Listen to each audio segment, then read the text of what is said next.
ನಮಸ್ಕಾರ ಗೆಳೆಯರೆ. ಜುಲೈ 31ರಂದು ಅಮೆರಿಕದ ಅಧ್ಯಕ್ಷ ಡೊನಾಲ್ಡ್ ಟ್ರಂಪ್ ಅವರು ಭಾರತದ ಮೇಲೆ 25% ಸುಂಕವನ್ನು ವಿಧಿಸುವ ಹೊಸ ಪಟ್ಟಿಯನ್ನ ಪ್ರಕಟಿಸಿದ್ರು.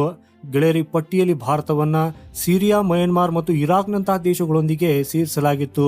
ಈ ಅಮೆರಿಕಾಗೆ ಅತಿ ಹೆಚ್ಚು ಸುಂಕಗಳನ್ನು ವಿಧಿಸುವುದರಿಂದ ಭಾರತದ ಆರ್ಥಿಕತೆ ಡೆಡ್ ಎಕಾನಮಿ ಆಗಿದೆ ಅಂತ ಟ್ರಂಪ್ ಟೀಕಿಸಿದರು. ಇದಷ್ಟೇ ಅಲ್ಲದೆ ಅವರು ಪಾಕಿಸ್ತಾನವು ಒಂದಿನ ಭಾರತಕ್ಕೆ ತೈಲ ಮಾರಾಟ ಮಾಡಲಿದೆ ಅನ್ನೋದನ್ನು ಹೇಳುವ ಮೂಲಕ ಪಾಕಿಸ್ತಾನವನ್ನು ಹೊಗಳಿ ಭಾರತವನ್ನ ಕಡೆಗಣಿಸಿದ್ರು. ಹಾಗೆಯೇ ಗೆಳೆಯರೆ, ಎಲ್ಲಾ ಬೆಳವಣಿಗೆಗಳು ಭಾರತ ಅಮೆರಿಕ ನಡುವಿನ ಹೆಚ್ಚುತ್ತಿರುವ ಉದ್ವಿಗ್ನತೆಯನ್ನ ತೋರಿಸುತ್ತವೆ. ಟ್ರಂಪ್ ಅವರ ಈ ಕ್ರಮಗಳು ಮತ್ತು ಹೇಳಿಕೆಗಳಿಗೆ ಭಾರತವು ತೀಕ್ಷ್ಣವಾಗಿ ಪ್ರತಿಕ್ರಿಯಿಸಿದ್ದು, ಭಾರತದ ವಾಣಿಜ್ಯ ಸಚಿವ ಪಿಯೂಷ್ ಗೋಯಲ್ ಅವರು ಸಂಸತ್ತಿನಲ್ಲಿ ಮಾತನಾಡಿ, ಭಾರತವು ಯಾವುದೇ ಒತ್ತಡಕ್ಕೆ ಮಣಿಯುವುದಿಲ್ಲ. ನಮ್ಮ ಆದ್ಯತೆಗಳು ನಮ್ಮ ನಾಗರಿಕರು, ರೈತರು ಮತ್ತು ಕೈಗಾರಿಕೆಗಳು. ನಮ್ಮ ರಾಷ್ಟ್ರೀಯ ಹಿತಾಸಕ್ತಿಗಳಿಗೆ ವಿರುದ್ಧವಾದ ಯಾವುದೇ ವ್ಯಾಪಾರ ಒಪ್ಪಂದಕ್ಕೆ ನಾವು ಸಿದ್ಧರಿಲ್ಲ ಅನ್ನೋದನ್ನ ಸ್ಪಷ್ಟಪಡಿಸಿದ್ರು.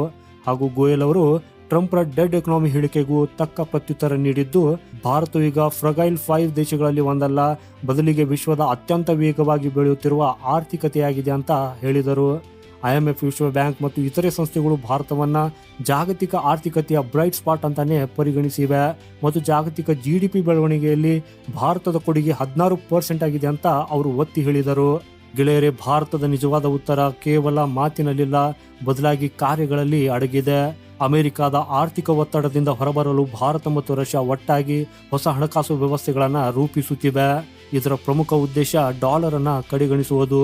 ಈಗಾಗಲೇ ರೂಬಲ್ ವ್ಯಾಪಾರ ಆರಂಭವಾಗಿದೆ. ರಷ್ಯಾದ VVT ಬ್ಯಾಂಕ್ ಮತ್ತು ಭಾರತದ ಯುಕೋ ಬ್ಯಾಂಕ್ ಒಟ್ಟಾಗಿ ನೇಟಿವ್ ಫೈನಾನ್ಷಿಯಲ್ ಮೆಸೇಜಿಂಗ್ ಸಿಸ್ಟಮ್ ಅನ್ನು ನಿರ್ಮಿಸುತ್ತಿದ್ದು, ಇದು ಸ್ವಿಫ್ಟ್ ವ್ಯವಸ್ಥೆಯನ್ನು ಬೈಪಾಸ್ ಮಾಡುವುದಕ್ಕಾಗಿ ಸಹಾಯ ಮಾಡುತ್ತದೆ. ಭಾರತದ UPI ಮತ್ತು ರಷ್ಯಾದ ಮೀರ್ ಪೇಮೆಂಟ್ ನೆಟ್ವರ್ಕ್ ಸಂಯೋಜನೆಗೊಳ್ತಾ ಇದೆ. ಹಾಗೂ ಈ ಕ್ರಮಗಳು ಡಾಲರ್ ಮೇಲಿನ ಅವಲಂಬನೆಯನ್ನು ಕಡಿಮೆ ಮಾಡಿ ಅಮೆರಿಕದ ಆರ್ಥಿಕ ಒತ್ತಡದಿಂದ ಹೊರಬರಲು ಭಾರತಕ್ಕೆ ಸಹಾಯ ಮಾಡ್ತವೆ. ಹಾಗೆಯೇ ಗೆಳೆಯರೆ, ಅಮೆರಿಕದ ಈ ಆಕ್ರಮಣಕಾರಿ ನೀತಿಯ ಹಿನ್ನೆಲೆಯಲ್ಲಿ ಭಾರತವು ಈಗ ಕಠಿಣ ನಿಲುವು ತೆಗೆದುಕೊಳ್ಳಬೇಕಾಯಿತು. ಈ ಅಮೆರಿಕ ತನ್ನ ಯುರೋಪಿಯನ್ ಒಕ್ಕೂಟದಂತೆಯೇ ಭಾರತವನ್ನು ಕೂಡ ನಿಯಂತ್ರಿಸಬಹುದು ಅನ್ನೋ ತಪ್ಪು ಕಲ್ಪನೆಯಲ್ಲಿದೆ.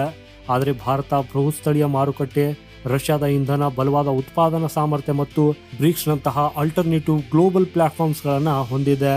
ಭಾರತದಲ್ಲಿನ ರಷ್ಯಾದ ರಾಯಭಾರಿ ಕೂಡ ಭಾರತ ಮತ್ತು ರಷ್ಯಾ ಡಾಲರ್ನ ಒತ್ತಡದಿಂದ ಮುಕ್ತವಾಗಿ ಸ್ಥಳೀಯ ಕರೆನ್ಸಿಗಳಲ್ಲಿ ವ್ಯಾಪಾರ ಮಾಡಲು ಬಲವಾದ ಫೈನಾನ್ಷಿಯಲ್ ಆರ್ಕಿಟೆಕ್ಚರ್ ಅನ್ನ ನಿರ್ಮಿಸುತ್ತಿದೆ ಅನ್ನೋದನ್ನ ದೃಢಪಡಿಸಿದ್ದಾರೆ.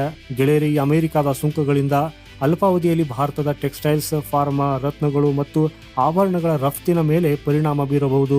ಡಾಲರ್ ಬೇಡಿಕೆ ಹೆಚ್ಚಾಗಿ ರೂಪಾಯಿ ದುರ್ಬಲಗೊಳ್ಳಬಹುದು. ಆದರೆ ದೀರ್ಘಾವಧಿಯಲ್ಲಿ ಇದು ಭಾರತಕ್ಕೆ ದೊಡ್ಡ ಅವಕಾಶಗಳನ್ನು ತೆರೆದಿಡಲಿದೆ ಹಾಗೂ ರೂಪಾಯಿಗೆ ಜಾಗತಿಕವಾಗಿ ಮನ್ನಣೆ ಹೆಚ್ಚುತ್ತದೆ. ಇದು ಹೆಚ್ಚಿದಾಗ ವಿದೇಶಿ ವಿನಿಮಯದ ಅಪಾಯಗಳು ಕೂಡ ಕಡಿಮೆ ಆಗ್ತವೆ ಮತ್ತು ಮೇಕ್ ಇನ್ ಇಂಡಿಯಾ, ಆತ್ಮನಿರ್ಭರ ಭಾರತದ ಉತ್ಪಾದನೆಗೆ ಹೆಚ್ಚಿನ ಬೆಂಬಲ ಸಿಗುತ್ತದೆ. ಒಟ್ಟಿನಲ್ಲಿ ಹೇಳೋದಾದ್ರೆ ಗೆಳೆಯರೆ, ಈ ಡೊನಾಲ್ಡ್ ಟ್ರಂಪ್ ಬಹುಶಃ ಭಾರತವನ್ನ ತಪ್ಪಾಗಿ ಅರ್ಥ ಮಾಡಿಕೊಂಡಿದ್ದಾರೆ.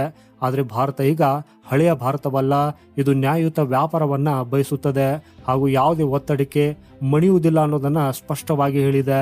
ಸೊ ಈಗ ಈ ಅಮೆರಿಕ ತನ್ನ ನೀತಿಯನ್ನ ಬದಲಿಸಬೇಕಾದ ಸಮಯ ಬಂದಿದೆ. ಸೊ ಗೆಳೆಯರೆ, ಮಾಹಿತಿ ಇಷ್ಟವಾದರೆ ವಿಡಿಯೋನ ಲೈಕ್ ಮಾಡುತ್ತಾ ಕಮೆಂಟ್ ಅಲ್ಲಿ ನಿಮ್ಮ ಅಭಿಪ್ರಾಯವನ್ನು ತಿಳಿಸಿ. ಸಿಗೋಣ ಮುಂದಿನ ಮತ್ತೊಂದು ಅಪ್ಡೇಟ್ ಒಂದಿಗೆ. ವಂದೇ ಮಾತರಂ. ಭಾರತ್ ಮಾತಾ ಕಿ ಜೈ.